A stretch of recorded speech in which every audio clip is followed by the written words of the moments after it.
Bonjour Ludivine. Bonjour François. Dans le cadre de la course du cœur, pour la première fois cette année, l'équipe One Hitachi, composée de 4 filiales du groupe Hitachi, participe à la course du cœur. Et pour expliquer en interne pourquoi notre participation à la course du cœur et qu'est-ce que la transplantation, on a souhaité rencontrer des acteurs de la transplantation ainsi que des personnes greffées. Donc je te remercie de nous accueillir aujourd'hui à l'hôpital Marina-Long et de nous présenter ton histoire et pourquoi l'hôpital Marianne. On est effectivement dans les locaux de Marie-Hélène Long, qui est l'hôpital qui m'a accueilli et transplanté il y a maintenant 4 ans et demi. J'ai eu une transplantation cœur-poumon à la suite d'une maladie rare qui s'appelle l'hypertension artérielle pulmonaire. Donc j'avais 35 ans quand on m'a diagnostiqué cette maladie, qui est une maladie rare, dégénérative et mortelle. Donc à 35 ans, on m'annonce que j'ai à peu près 4 ans d'espérance de vie. J'ai un petit garçon à l'époque qui a 5 ans. Et donc dans ma tête, c'est assez inimaginable de se dire que surtout je ne vais pas élever mon enfant. Et j'ai eu la chance de rencontrer des médecins qui m'ont pris en charge euh, assez rapidement avec un, un traitement à l'époque qui n'a pas eu d'efficacité sur moi, en tout cas. Euh, et donc très vite, on s'est orienté vers la transplantation. J'étais donc l'hypertension artérielle pulmonaire, même si c'est pas le sujet, il faut expliquer que ça détruit les artères pulmonaires et que donc l'oxygène ne passe pas. Ça veut dire que je ne respirais plus, tout simplement. On ne respire plus. Et les 2 dernières années, j'étais sous oxygène en permanence, 24 heures sur 24. Donc voilà, la seule issue, ça a été cette transplantation cardio-pulmonaire, qui est une transplantation assez rare. Et l'hôpital Marie-Hélène Long est un hôpital qui est spécialisé dans ces transplantations cardio-pulmonaires. Quand, en fait, quand on m'a donné le diagnostic, quand on m'a annoncé que j'avais une maladie incurable et mortelle, c'est tellement impensable. À ce moment-là, j'avais encore, en tout cas, la force de pousser toutes les portes qui s'ouvraient devant moi. Et j'ai pas hésité aussi à aller voir d'autres médecins. Et je pense que quand on entend souvent des malades se dire mais oui, nous on m'a pas proposé ci, on m'a pas proposé ça. Je pense qu'il faut aller à la rencontre aussi euh, de centres techniques qui sont spécialisés. Il y en a dans toutes les grandes villes de France. Mais il faut savoir à ce moment-là prendre plusieurs avis. Moi, c'est ce que j'ai fait. J'ai pas voulu laisser en tout cas les médecins guider tous mes choix, en tout cas m'imposer leur choix. Guider mes choix, oui, mais m'imposer leur choix, non. Ouais, pour la préparation psychologique avant la greffe, pour moi, ça a été une évidence. Pour la bonne et simple raison que moi, j'ai eu le malheur de demander à mes médecins combien de temps il me restait à vivre. C'était vraiment peut-être la question qu'il ne fallait pas poser. Et eux, ils ont eu le malheur de me répondre. Ils m'ont dit 4 ans. Et quand tu fais les calculs, tu te dis, là, j'ai 35 ans, j'ai un enfant qui a 5 ans, donc à l'époque où on m'a diagnostiqué, bon, il aura 9 ans. C'est pas forcément à ton âge auquel tu penses, mais c'est à ton enfant. Tu vas laisser un enfant, ça c'est impensable. Et à ce moment-là, ça tournait tellement en boucle, je pouvais passer des heures sous ma douche à ne plus réfléchir, à rester comme ça. On est complètement effondré. Il n'y a pas d'autre mot. Plus rien ne rentre dans votre cerveau. Ça prend toute la place de se dire, mais attends, j'ai 4 ans d'espérance de vie. Donc ça a été une évidence d'être suivi par un psychiatre. Et son job, et pour le coup il a très très bien fait, ça a été de me familiariser en fait avec l'idée de mourir. En fait, il faut arriver à se dire, oui, je vais potentiellement je vais mourir. Même si au fond, on n'est jamais résigné, on n'est jamais résigné à mourir. Donc au fond, on se bat, on se dit non, je ferai, c'est pas possible, ça peut pas m'arriver à moi, c'est impossible, donc je vais vivre et voilà, et tout va bien se passer. Mais au fond, il faut s'élever, il faut apprivoiser cette idée. C'est le seul moyen, je pense aussi, enfin, en tout cas pour moi, ça a été aussi un moyen de m'en sortir. Combien de temps s'est-il passé entre le moment où a été diagnostiquée ta maladie et le moment de la transplantation? 4 ans. 4 ans, c'est bon, de toute façon, c'est exactement ce qu'avait dit le médecin au départ, hein, c'est que effectivement j'avais 4 ans d'espérance de vie. Donc la dernière année a été particulièrement compliquée. Mon état s'est vraiment nettement dégradé. Et quand je suis arrivée ici à Marie-Lannelongue avec une décompensation cardiaque, c'est-à-dire que là le cœur fait plus du tout son travail et que tous les organes sont impactés, ils ont décidé de me transplanter en super urgence. Donc j'ai été effectivement prioritaire pendant 15 jours. Et au bout de 15 jours plus, on a eu enfin les organes. Voilà, c'était vraiment in extremis. Puisque de toute façon, la transplantation, elle se fait, ça reste une urgence vitale. Il faut aussi le rappeler, parce que parfois on se dit, ah bon, ben, là on bénéficie d'une transplantation, mais quand on bénéficie d'une transplantation, ça veut dire qu'on est allé au bout de tous les traitements, de toutes les thérapeutiques existantes en fait.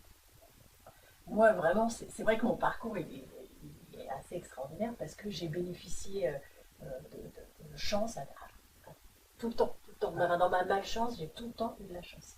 Parce qu'avoir les organes en 15 jours, enfin, pas 15 jours pour recevoir les organes, il faut y arriver parce que ça fait quand même 1 an que j'étais sur les plateaux.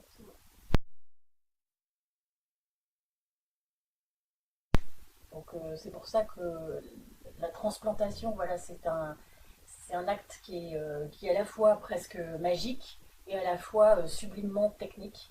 Voilà, bon, ici les équipes et partout en France, hein, sont des équipes qui se démènent. La transplantation, c'est toute une chaîne qui va du donneur, bien sûr, hein, parce que toute l'histoire, il ne faut pas l'oublier, c'est aussi pour ça qu'on parle de don d'organes aujourd'hui. C'est parce que la première chaîne, le premier maillon pardon, de la chaîne, c'est ce donneur, c'est cette famille qui, à un moment, à un des moments les plus difficiles de sa vie, va quand même dire oui pour sauver d'autres vies. La première éligibilité, c'est celle-ci, d'avoir une compatibilité. Moi, c'est dans ces 15 jours impartis, je n'avais pas eu un organe, enfin 3 organes compatibles, je ne serais pas là. Oui, donc effectivement, il y a 3 principes dans la loi de bioéthique pour le don d'organes, c'est l'anonymat, la gratuité et le fait qu'on est tous donneurs potentiels. Et c'est l'agence de biomédecine, qui est une agence d'État, qui va gérer la répartition des organes en fonction des priorités du moment, des compatibilités aussi, puisque, je le rappelle, pour bénéficier d'un organe, la priorité, c'est d'être compatible avec le donneur. Aujourd'hui, on enregistre encore 30% de refus. C'est encore des chiffres en baisse, et tant mieux, et on s'en félicite, mais il y a encore 30% de familles qui soit n'ont pas du tout été préparées aussi à cette éventualité-là.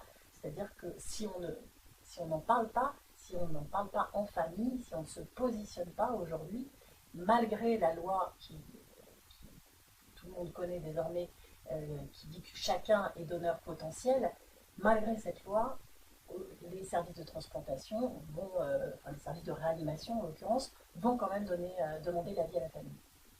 Voilà. Ouais. Si la famille n'a pas été, si ce sujet n'a pas été évoqué en famille, évidemment, il y a la plupart du temps un refus. On n'est pas là pour juger de la décision des gens. Il faut simplement que les gens s'expriment absolument. Il y a un registre des refus, hein, donc on va sur dondorganes.fr, qui est le site de l'agence de biomédecine, et on peut s'inscrire sur un registre des refus. Et j'en profite pour dire que souvent on entend les gens dire « Ah non, mais moi je ne veux pas du tout qu'on touche à mes yeux », par exemple, quand c'est souvent le cas, souvent ce qu'on entend, donc je ne donnerai pas mes organes. Alors surtout pas, si vous ne voulez pas qu'on prélève votre cœur, parce que vous pensez qu'il y a les sentiments, vos yeux, parce que vous pensez qu'il y aura votre regard, bien, à ce moment-là, inscrivez-vous sur le registre des refus, spécifiez simplement l'organe que vous ne voulez pas transplanter. Pour le reste, vous allez quand même sauver des vies.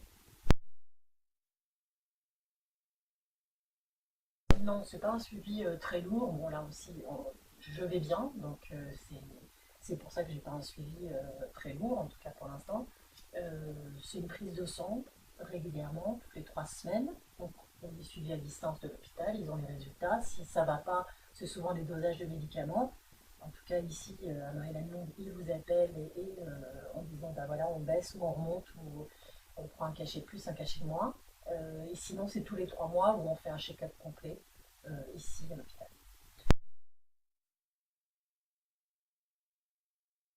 Alors, l'opération d'Immucœur pour l'hôpital, c'est un de mes rôles, en tout cas, sur la course du cœur et celui de toute une équipe, l'équipe de sensibilisation. Donc, on est 6 à suivre la course un petit peu en parallèle, puisque nous, on va pas d'étape en étape, mais on va d'école en école.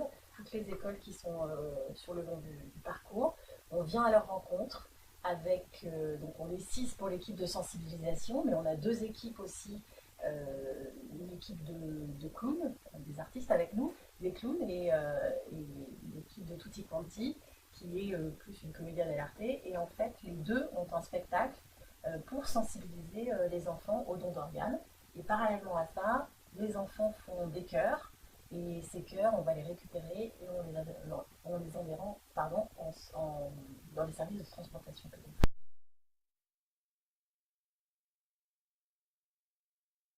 Bonjour, merci de nous recevoir à l'hôpital Marie-Lannelongue. Bonjour. Bonjour. Donc, si tu peux te présenter et nous expliquer un peu ton rôle dans le cadre de la transplantation. Oui, alors je suis chirurgien thoracique à Marie-Lannelongue, qui est un hôpital spécialisé dans le thorax, cœur et poumon, et je suis transplanteur poumon et cœur-poumon pour toutes sortes de maladies pulmonaires et uniquement pulmonaires, ou alors pulmonaires qui ont un retentissement sur le cœur aussi. On fait 50 transplantations, 50 à 60 transplantations par an dans notre centre, et qui se répartissent entre 40 à 50 transplantations pulmonaires et 5 à 10 transplantations cardio-pulmonaires.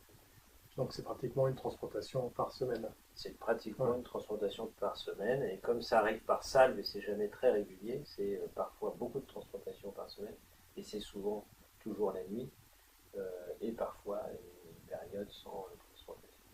C'est-à-dire que les malades, les patients qui reçoivent ces transplantations sont en général des patients qui sont déjà à l'hôpital en réanimation ou qui sont chez eux et on les appelle. Bonne question. Comme c'est une maladie qui atteint le poumon et le cœur, le symptôme de l'hypertension pulmonaire terminale, c'est l'insuffisance cardiaque droite ou la défaillance du cœur droit, et elle peut survenir à tout moment quand on a une maladie gravissime. Et il faut savoir que la moitié de nos transplantations sont faites en super urgence. L'autre moitié, c'est une attente normale avec un coup de téléphone qui dit au patient de venir à l'hôpital. D'accord. L'hôpital Marie-Lannelongue fait partie des leaders en France sur ce type de transplantation. Oui, oui, oui. Alors, on est centre de référence pour l'hypertension pulmonaire. Savoir qu'on est quasiment les seuls à en faire, mais c'est une maladie rare. Et puis on est centre bien sûr de référence en transplantation parce qu'on fait partie des 3-4 sur le podium de ceux qu'en font le plus en France.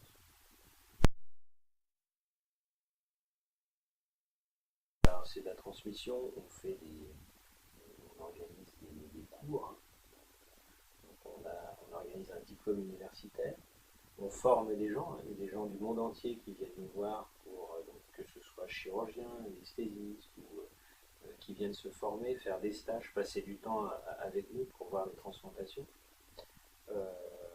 Transmission, on va dire, académique, quoi. Académique, de personne à personne, quoi. Transmission par l'organisation de cours et de diplômes universitaires, et puis transmission parce qu'on écrit. On écrit ce qu'on fait, on écrit nos résultats, et donc finalement, on fait ce qu'on appelle des publications, et donc il y a une transmission écrite de ce qu'on fait.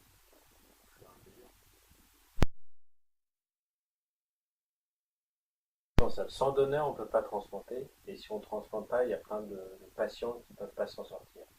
Et le don, ça a toujours été, depuis le départ de la transplantation, quelque chose de vraiment très très important. Et on manque crucialement de dons, et il n'y a jamais eu une année où on s'est dit, ah ben cette année, il y a eu assez de dons.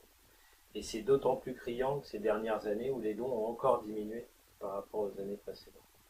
Et pour faire court, globalement, il y aurait 800 patients qui mériteraient d'avoir une transplantation pulmonaire en France, et l'année dernière, il y en a eu 4. Et quand vous recevez ou quand l'agence de biomédecine appelle Marine Lanong en disant on a un greffon, Oui, le greffon il peut venir de n'importe où. toute la en France et même de l'Europe parfois.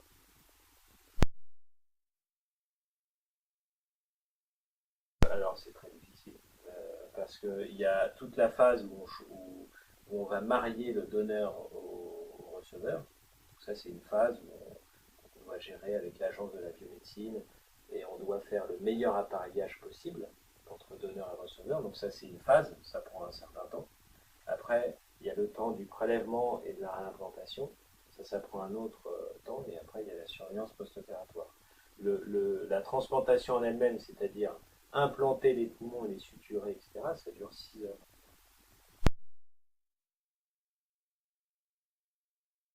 Le temps qui s'écoule entre le moment où on prélève le poumon et le moment où on va l'implanter, ça s'appelle pour nous l'ischémie froide. Pourquoi froide? Parce que pour préserver l'organe, on va le mettre à une température de 4 degrés pour l'endormir, pour éviter que les réactions cellulaires se fassent, et comme ça il ne va pas souffrir pendant toute cette période. Donc on les met dans une glacière à 4 degrés, et juste avant de les mettre dans la glacière, on va les perfuser par un liquide de préservation à 4 degrés. Donc le greffon, il sera maintenu dans une glacière froide. Il y a une grande différence entre le cœur et les poumons. Les poumons sont merveilleux parce qu'il y a de l'oxygène dans les alvéoles. Et on le met gonflé dans la glacière, ce qui fait qu'on a une physiologie de l'organe à 4 degrés, c'est-à-dire au repos, très très faible, fonction cellulaire très très faible. Et en plus, il y a de l'oxygène dans les alvéoles. Donc même si ça fonctionne un tout petit peu, ils peuvent prendre de l'oxygène dans les alvéoles. Donc globalement, le poumon, il peut tenir l'ischémie froide. Hein, et les moyennes d'ischémie froide qu'on a, c'est 5 heures d'un côté, 7 heures de l'autre. Voilà. Mais on peut aller un peu plus loin, ça fonctionne très bien. De l'autre côté, il y a le cœur. Le cœur, on sait que plus de 4 heures dans la glacière, après ça fonctionne très très difficile. Donc on est contraint par le temps. Donc, quand on fait un bipoumon, voilà, 5-7 heures, parfait. Quand on fait un cœur-poumon, on doit l'implanter en moins de 4 heures. Donc que ce soit le cœur-poumon ou les bipoumons, on commence ce qu'on appelle l'explantation, c'est-à-dire enlever les organes qui ne fonctionnent pas avant que le greffon n'arrive. On commence la chirurgie avant que le greffon n'arrive. On endort le receveur quand on est absolument sûr que le greffon est parfait, qu'il fonctionne bien. Donc l'équipe est déjà sur place, l'équipe préveuse est déjà sur place, analyse l'organe, évalue l'organe, me passe un coup de téléphone, me dit les organes sont parfaits, on peut les transplanter. Et dans ce cas-là, je commence la chirurgie chez le receveur, en sachant que l'organe n'est pas encore dans l'hôpital. Maintenant, on a beau commencer l'intervention, on n'enlève pas les organes tant qu'on n'a pas vu les organes à côté. Maintenant, ça ne nous empêche pas d'anesthésier le receveur, de commencer à tout préparer, etc. Et ça représente combien de personnes autour du patient, une greffe, c'est bien entre 10 et 12 personnes.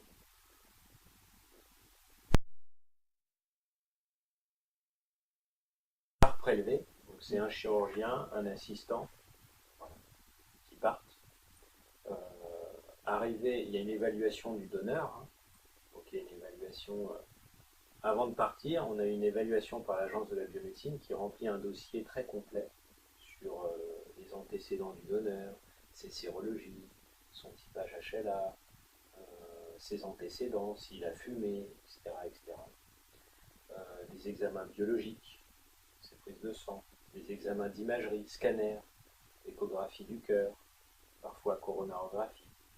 Donc en fonction de tout ça, on accepte ou on n'accepte pas.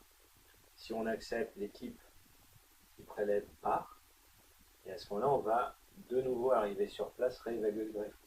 Donc on va voir pour les poumons comment ils sont ventilés à la machine. On fait une prise de sang pour savoir si le sang est bien oxygéné. On fait une fibroscopie bronchique pour voir qu'il n'y a pas de pus ou d'infection pulmonaire. Et puis on va ouvrir le thorax Et puis on va voir de visu l'aspect du poumon. On va pouvoir le palper, voir s'il y a des nodules. On va pouvoir le soulever, voir s'il n'est pas trop lourd, s'il est léger. On va pouvoir faire en sorte d'arrêter de le ventiler pour voir si ça fesse bien. Et puis hop, on va le reventiler pour voir s'il se regonfle bien. Et en fonction de tout ça, le préleveur va appeler celui qui est à côté du receveur et va dire voilà, j'ai évalué le greffon et il est bon pour la transplantation. Et dans ce cas-là, on est parti. Si jamais il y a un souci ou un problème pendant cette évaluation, il appelle celui qui est à côté du receveur et dit il y a un souci, le greffon il n'est pas bon, je pense qu'il ne faut pas transplanter. Et dans ce cas-là, on n'a rien fait, on a juste fait venir le receveur à l'hôpital, mais on a dit stop, les greffons, il n'est pas assez bon pour la transplantation. On vous remercie pour votre temps, votre présence et toutes les réponses que vous avez apportées à nos questions. Merci François. Merci François, merci Itachi et merci Olaf. Je pense qu'on aura encore plein d'autres questions, mais on aura l'occasion de se voir au moins au départ de la course du cœur et pendant la course du cœur. On est là pour ça.